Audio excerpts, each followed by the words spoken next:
Hello, I am Nathan Powell, Creative Director at Liverpool's Everyman Playhouse Theatres, and you are listening or watching LivEveryPlay, the podcast where we get to speak all things backstage, on stage, and the place where we get wonderful guests to tell you a little bit about what they've been up to. And today I am thrilled to be joined by the wonderful Alexandra Wood and John Young, who are the team behind the Assassination of Margaret Thatcher. Alex, John, hello. Hello, thanks for having us. You're very welcome. How you doing? Yeah, good. Yeah, good. Very Start good, of thank you. start of week 4. Week 4, how's it going? Yeah, good. Yeah, really good. I think we're in a really solid place. We've got 2 incredible actors, Robbie and Anita, who are just working extremely hard and proper throwing themselves into it.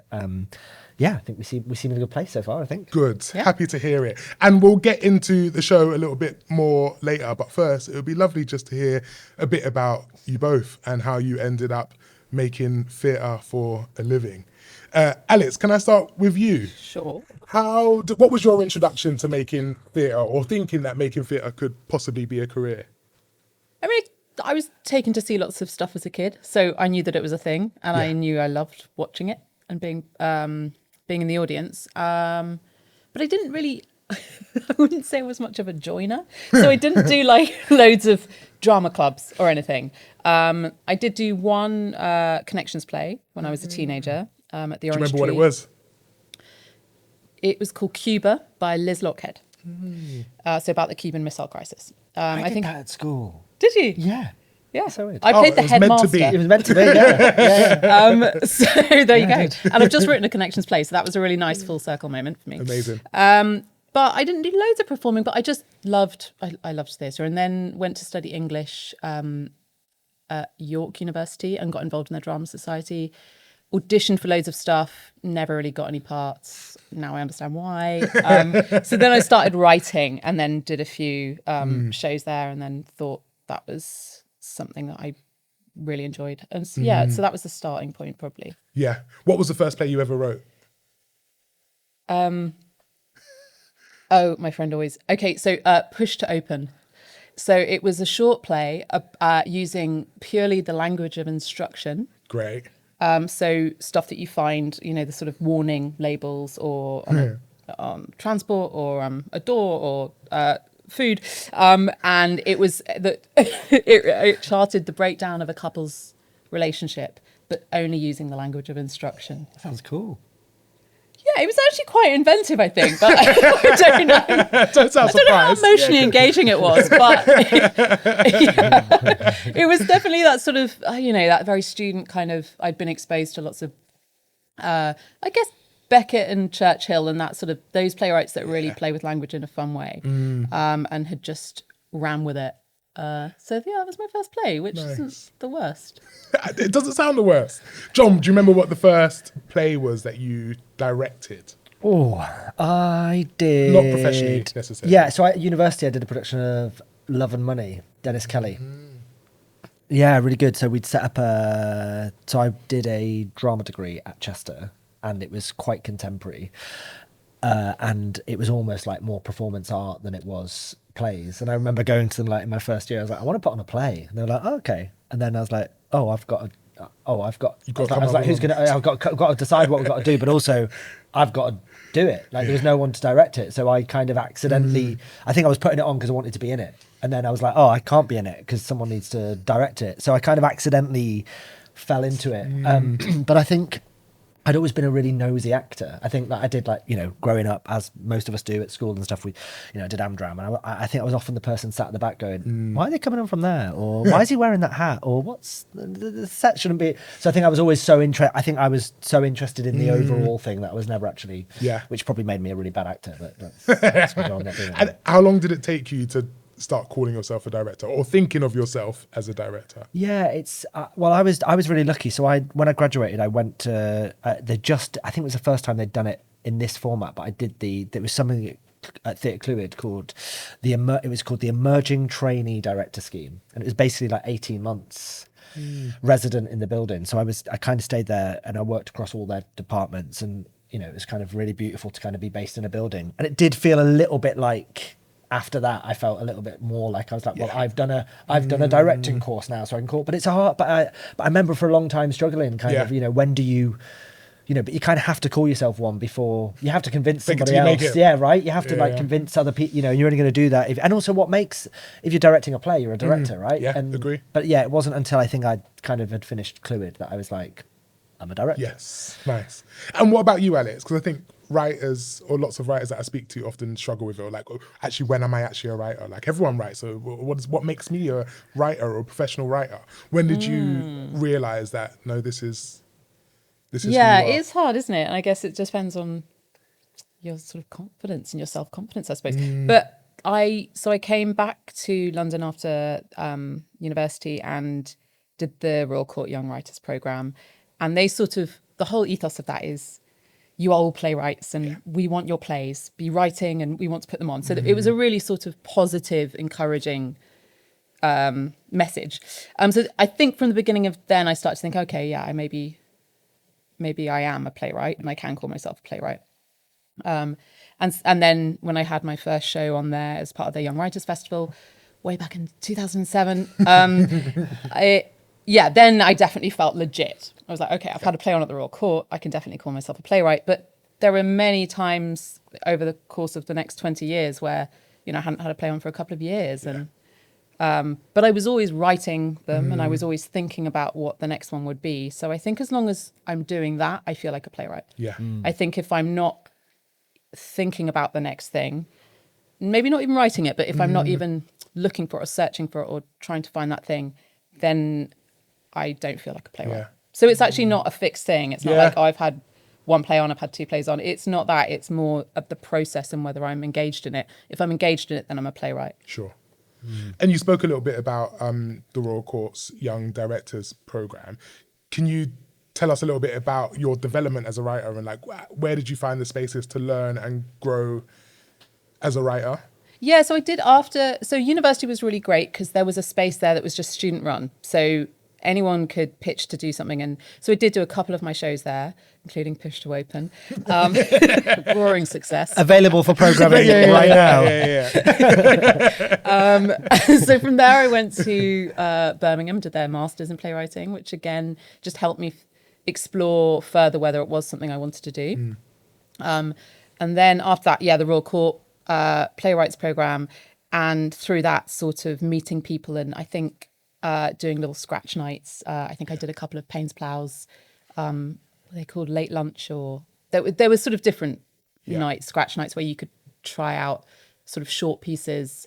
So I guess that was where I don't know if they exist in the same way now. Actually, whether those opportunities to just try something in front of an audience. It doesn't even have to be something that you're going to make into a full-length play. It's just sort of trying out voices, testing isn't it? muscles. And, yeah. How about you, John? So you spoke about your degree, but that wasn't specifically director training, was it? How did you develop as a director? Yeah, so I ended up directing by accident at university, but I also think I had the most amazing drama teacher. So like I went to like a normal school and every, but I had the most kind of incredible drama teacher, and we'd put on these shout out to Stephen Craig and we'd put on and his ambition sorry his kind of it always felt like it almost felt like, looking back, we were a theatre company. Like he was running a theatre company it felt like we were like, we'd make these really kind of bold pieces of theatre, and he was really brave and he was really collaborative, and he really pushed for us to like kind of do, like his expectations were always really high, and the kind of the level of detail that we I trained, but I feel like a lot of my kind of like foundations of like how seriously you have to take it and how hard you have to make and how much you have to invest kind of started, like luckily for me, started at school. And then, after graduating from university, I went to Cluid, and then I was lucky enough, I did the, it doesn't exist now anymore, I don't think, but I was a resident assistant director at the Fimbra. So I'd gone from this like massive producing house in Wales. And that was at the time where, they're kind of like many regional theatres, everything was in-house, and they had these huge, huge teams. And then I went to the Fimbra. And it was like being from over here all the way to over here. So I had like 2, and then I was lucky enough to be invited to do the National Theatre Directors course. And then from there, you know, just kind of like making my own work, but trying to make my own work. You know, I live in Chester, so I've based myself in the north, but just trying to kind of keep myself northwest based as possible. Yes, well done. Thank you very much for that. And it is really lovely to hear this story about your teacher, because you know, we know that actually we're just seeing the stripping away of drama in schools at an early age, and I think, you know, like we've really benefited from that, haven't we, having that sort of like dedicated passion and care from drama professionals in schools. So yeah, it's always wonderful to highlight the wonderful things that drama in schools can do. And just the kind of brilliance of teachers, like not just, you know, kind of across all, like, but like how incredible they are at pivotal moments in your life of like just making you see the possibility. It's incredible. I've got a question for you both now, which isn't from me. So every podcast, we like to ask our guests to pass on a question to our next guests. That's how I speak now.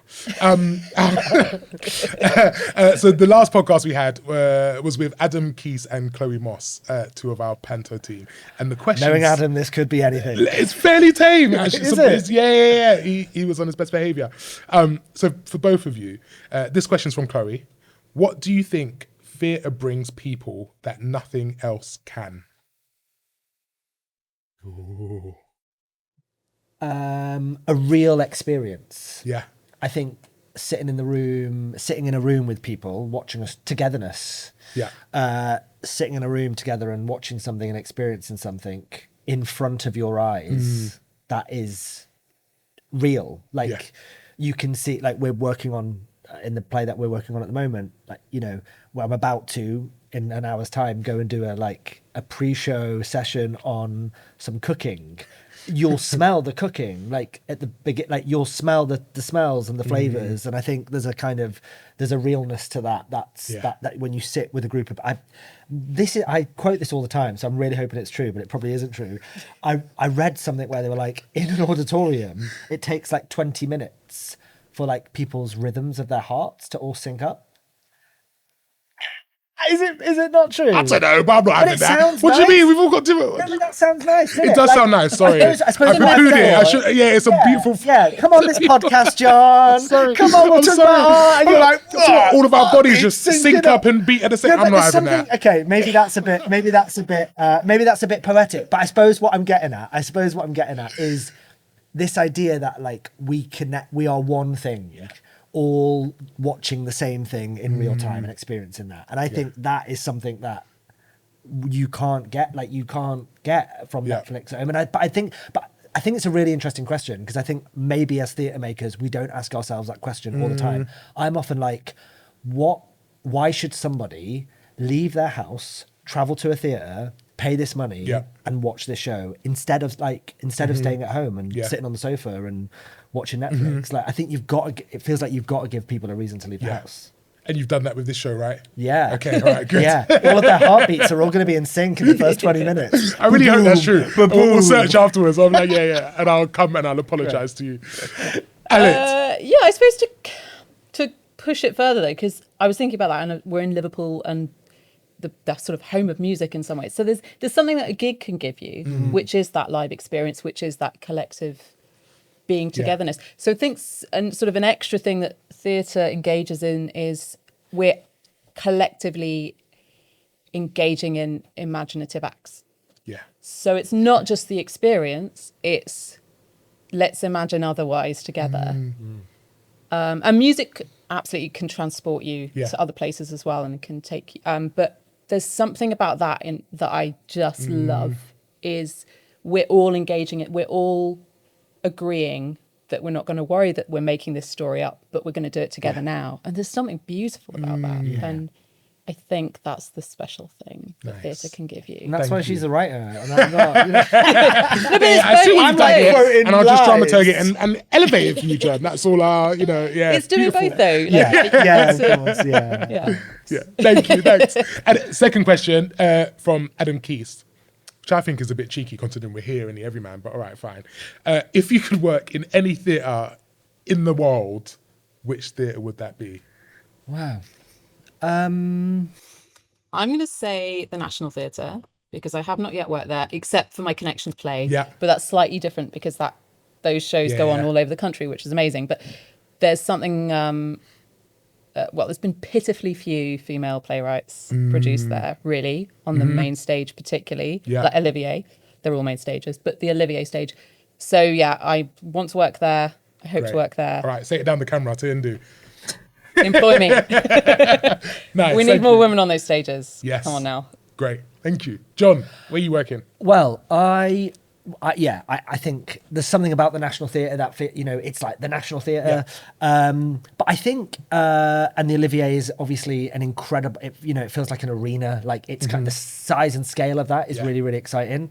I think my one would be somewhere like the Royal Exchange. Like I think there's something about that space for me that it's so beautiful. And again, I'm really interested in theatre in the round, the kind of like how democratic that feels and how the kind of pathos that gives the storytelling. So I think I would to make a different observation, I'm going to go with the Manchester Royal Exchange. Nice. Brilliant. Thank you both. We're going to talk a little bit about your show now, if that's all right. Yeah. The Assassination of Margaret Thatcher. Yeah. Ooh. Written by Hilary Mantel. Hilary Mantel, yeah. We're not Adapted by Alexandra Wood. Can you tell me a little bit about where this show came from, or the thought to adapt this short story by Hilary Mantel? Where did that come from? And well, you encountered it first, but completely separate to me. So do you want to talk about that? Yeah, so I first read the short story when it was published. What was that, like 10 years ago? 2014, I think. Yeah, 2014. So yeah, I read it and I remember finishing it and I remember thinking, this is a play, right? This is like two people in a room with a gun. That's really theatrical and dead exciting. But also I think what they were talking about I felt really like it was a play that was talking about class, a play that was talking about power, a play that was talking about what happens like when you feel like you've got no other choice. Like inherently, every element about it just felt really theatrical. And then there's a brilliant moment in the middle of it where something else happens, and that's like really surprising. Yeah. I don't want to say too much because I don't want to give it away. Thank you. And I, as a director who had done very little by that point, sent off a really punchy email to just found Hilary Mantel's agent's email address and was like, hey, I'm John. I haven't really done anything, but I have read this short story and I think it's brilliant. And can I meet Hilary Mantel? And he was like, I've spoken to Hilary and yeah, you can have lunch. So like I went to like her agent's office and we had lunch and we sat and spoke about the play. I say we had lunch, it was a light lunch. I'm making it sound grander than it was. I think we had some grapes or something. But there was food. Yeah, there was water. Yeah. We had a drink of water. Okay, great. But yeah, we sat and we just spoke about the play and she was kind of like interested in hearing me like what I had to say about it and like why I wanted to do it. And there wasn't that, it never went anywhere from there because I think Hilary herself was really interested in doing the adaptation. And then I'd check in every couple of years and be like, hey, and it just never ended up happening for lots and lots of reasons. But I was like, every couple of years I'd send an email just to check in. I'm still here. Yeah. I still want to do it. Let me do it. Don't give it to the RSC.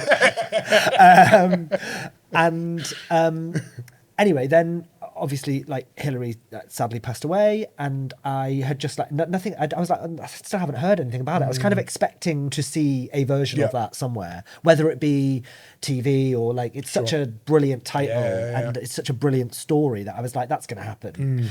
And then I got in touch with Hilary's estate and the rights something had happened to the rights. And basically by that point, Alex was already on board. And then I was like, well, if you've got a playwright on this, can we meet and can we chat about it? Because I'd love to direct it and I'd want to see. So Alex and I had a meeting and we spoke about what we liked about it and we got on.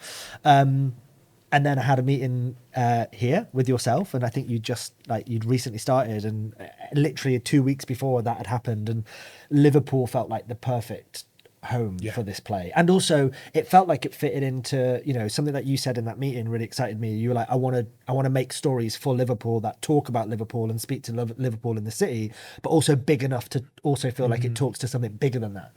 And this play feels like such a brilliant example of what you wanted to do, and also I think what the play is trying to do, that it just kind of it landed. I think. And then, so where did you come in? So I had read it maybe I don't know, 3 years ago, and just again, like John, sort of immediately connected with its theatrical potential and was like, no, this could totally work on stage. And then I also love writing that allows space for a collaborator, i.e. an adapter or whoever, to come in and sort of find their way in as well. And I saw the potential for that in the short story. So the setup was there, the dynamics, the themes, the questions were all there, but there was room for me. And as an adapter, as a playwright, as an artist in my own right, I always want to work on something that's going to allow me that freedom. So I knew that I could, and I'd adapted things before, but never any fiction. So that was interesting as well. I was like, okay, that'd be fun. So I had sort of written a pitch and had been sending it out to various places, had a couple of meetings, but no one had taken it. So it was great when then we had a conversation and John came at it with all his energy and all his history with it as well. And I knew that we could make it work. So that was, it's a sort of lesson in how you do need so many different skill sets in a way to get something made. Like you've got to connect with it as an artist, but you've got to be able to sell it. And I think John was far better at that than me because he got results very fast. So thank you, John. Timing. Yeah. And I mean, you two are really brilliant collaborators. You collaborate brilliantly with each other, but also watching the way that you work in the rehearsal room, you're a brilliant collaborator with the wonderful cast that you've assembled. Like, what has that collaborative process been like, I guess, for you two initially? I mean, it's a short story, and you've created this full piece of theatre from Hilary's work. How has that worked with the two of you? Yeah, well, so initially, I suppose there was three of us. So Tomo Fowler, the dramaturg here, has been integral to that development process as well. So there's been several drafts, and then John managed to get us a week at the National Theatre Studio in December last year to work on one of those drafts and really push it forward. So then and that was just invaluable, just having actors in a room and playing with sound and movement and all those things that you can't just do in your head on your own. And so then I've did a few more drafts this year, and really it's just been a conversation. So I would write something, then John and Tomo would give some notes, and you also no part of this also notes, and so just responding back and forth and digging deeper into what it is. And I think always a process of redrafting. Some writers don't like it, but I actually love it, because the more you do it, the more you understand what it is you're making.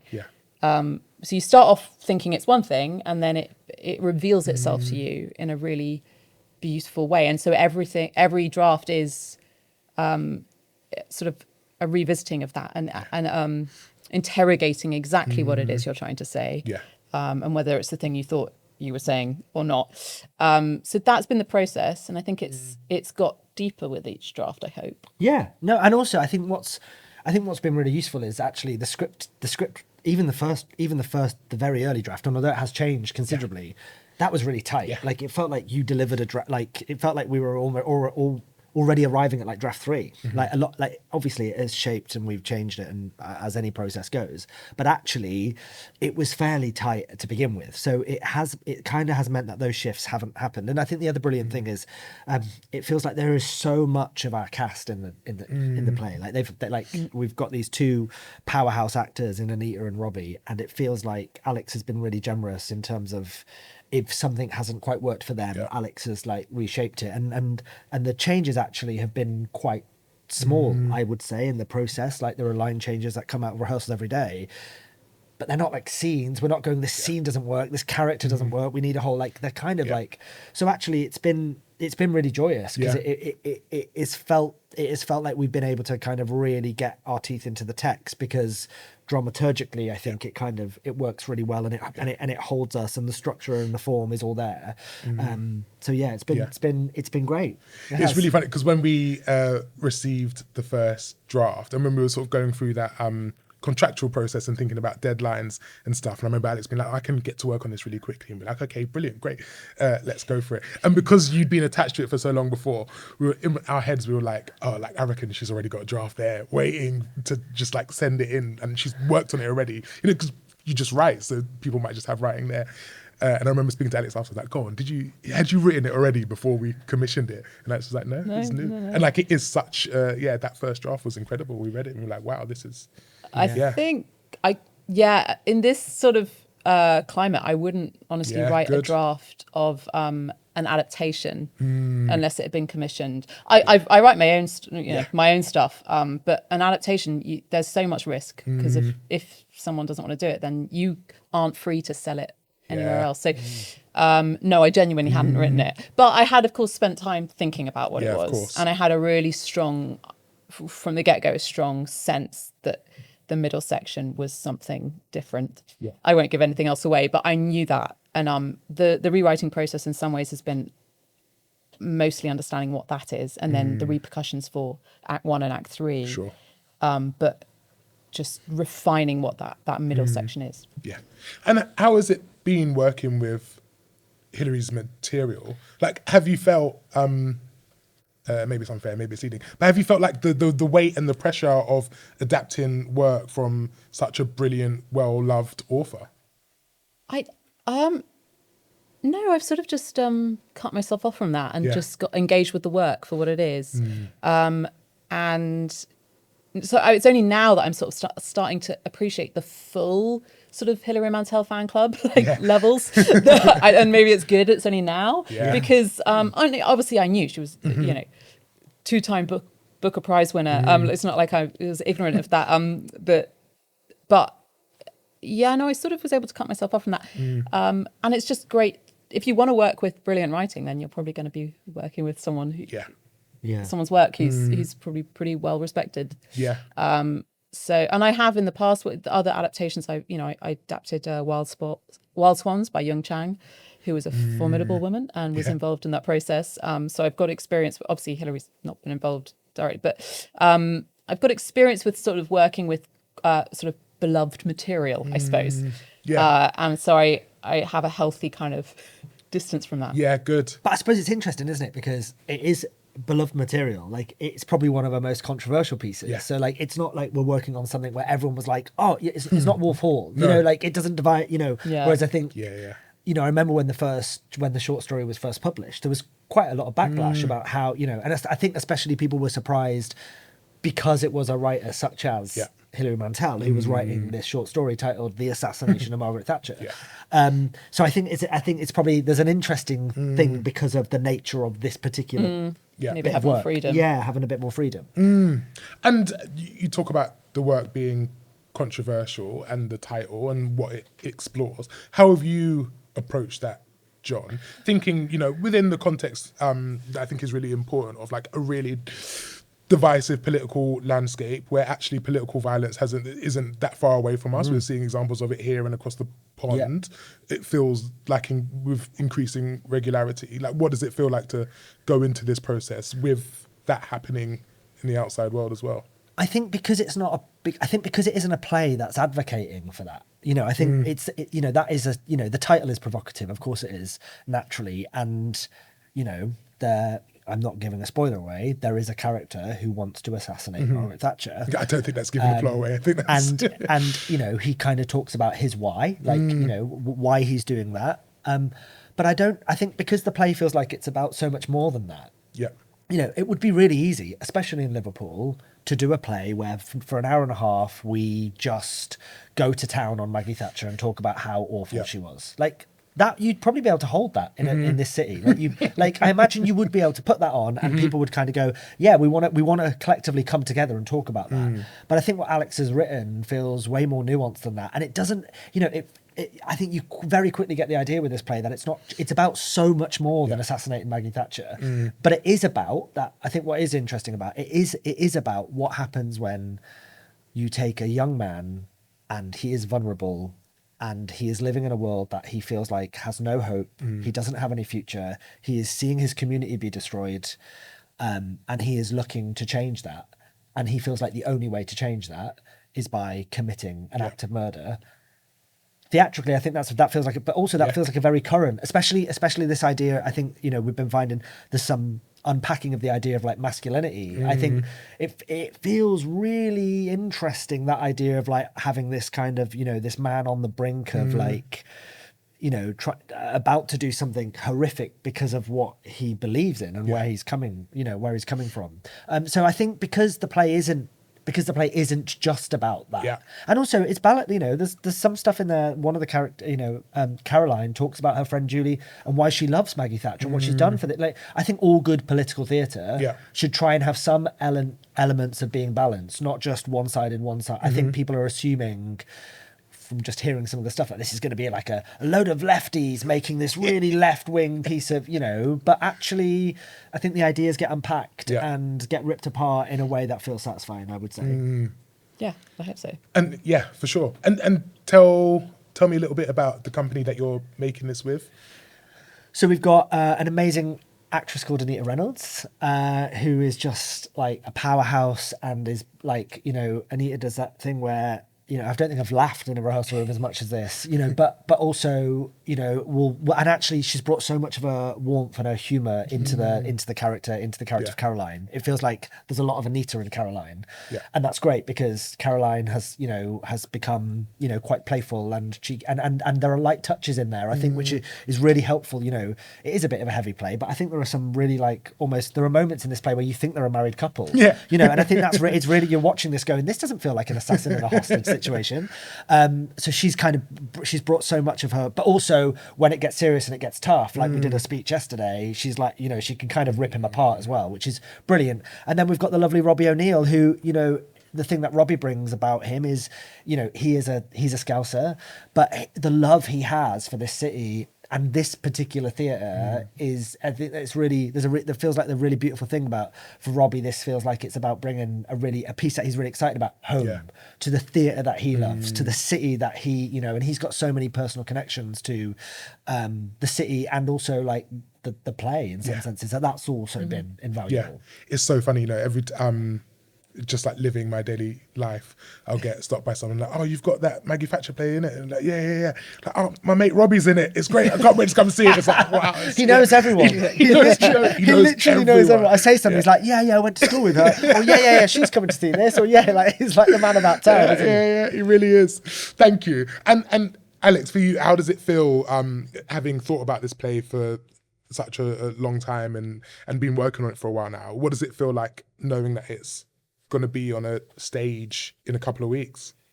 Yeah, it's always a weird mix of like total excitement, nerves, obviously, because you just don't know how it's going to go down, but also belief in it and confidence, and just going, actually, I do believe in this play and this production and these performers in this, and there's not many chances in life where you can sort of stand behind something and go, I want to say this to the world, and I want to invite people in, and I want to engage in that. So it's amazing. And it doesn't happen often as a playwright, you know, you're writing, but you know, productions don't come along all the time. So this is a real gift. And I've increasingly understood that as I've got older and further into my career. You sort of relish it and try and enjoy it and try and lean into the experience. And like even this stuff, like early on in my career, I probably would have been so nervous about even talking about the show and engaging in conversation or promoting it in any way.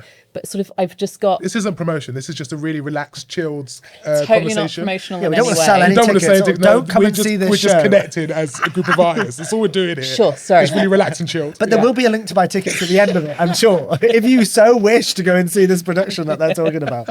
Sorry, Alex. But it is a real privilege. But it is a real privilege, just to go back. Like it is. Like, you know, I walk into that room and I say it all the time to them. I'm like, guys, we're making a piece of art, and it feels like, you know, the Everyman are so beautifully invested in it, and I don't think any of us are taking for granted that, you know, the world isn't weird. Feels like a weird place at the moment, but like the privilege it is to be in a room making a piece of art.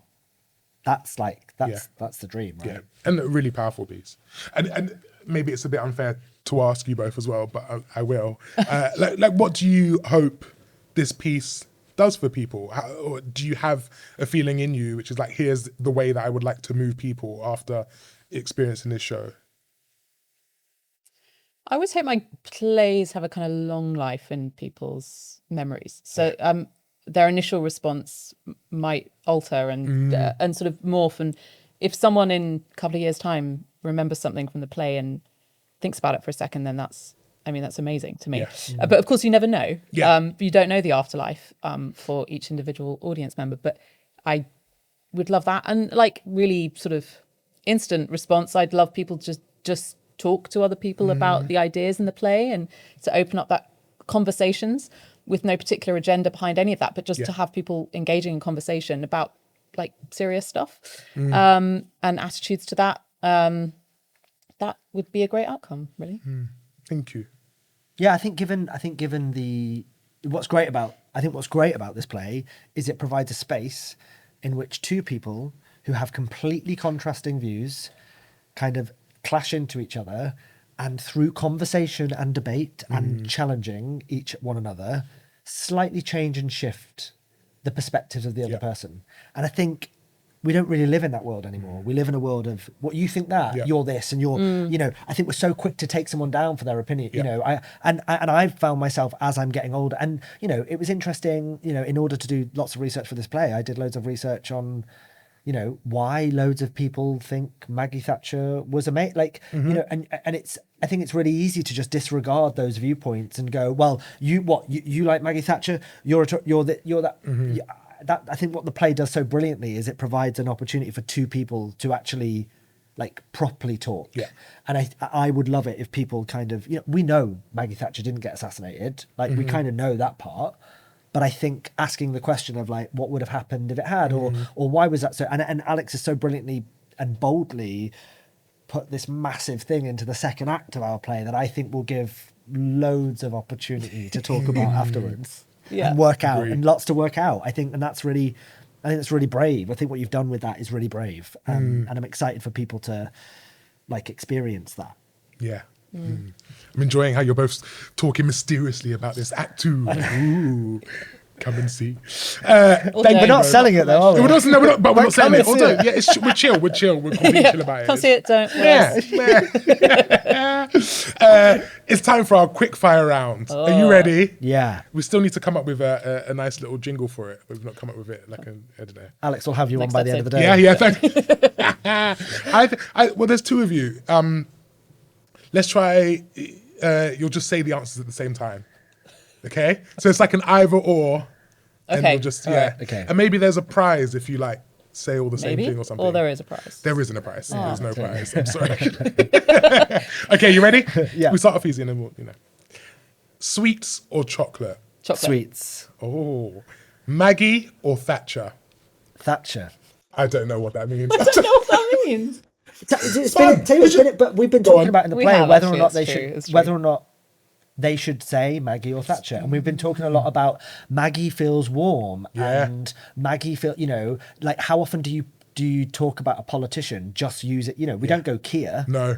You know, we don't go Nigel. It's Nigel Farage. Like but it's really interesting. Like Maggie sounds warm. It sounds like your nan. Yeah. Whereas Thatcher, it's got a bit of, you know. So we've been having. So it isn't.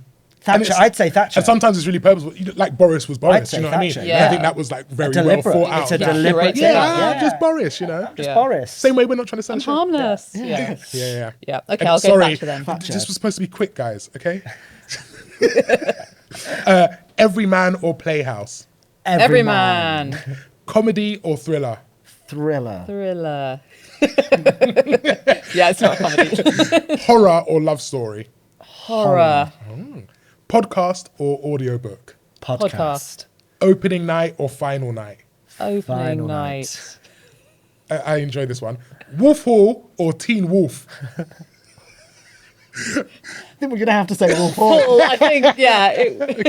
Teen Wolf. What's that? Is that like Twilight? Also- Teen haven't Wolf seen. is like a teeny, like, it's what it says in the tin, isn't it? yeah. Teen Yeah. Wolf. I haven't seen that.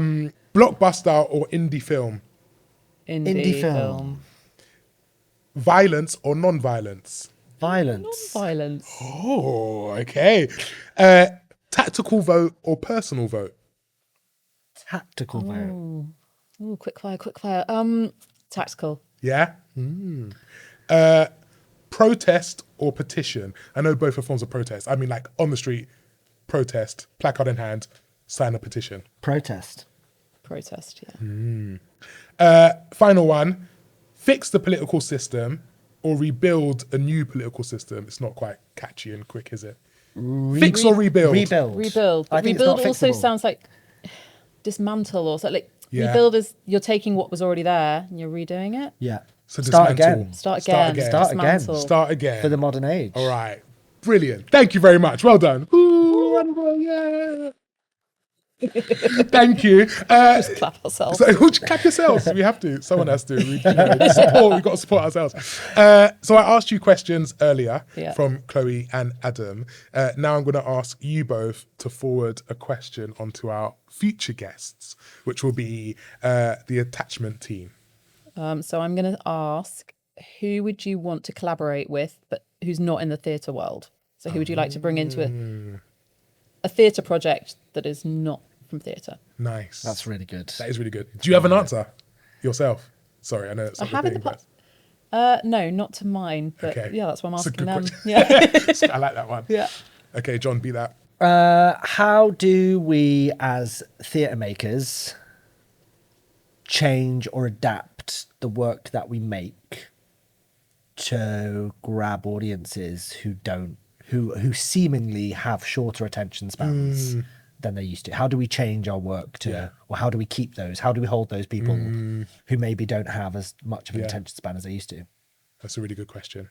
Do you know my thing that I find interesting, a bit like your heartbeat syncing up? I'm like, You I mean don't know. my lies? Yeah, My lies your outside. lies about all our heartbeats syncing up. We're actually seeing the theatre with 400 people, sure.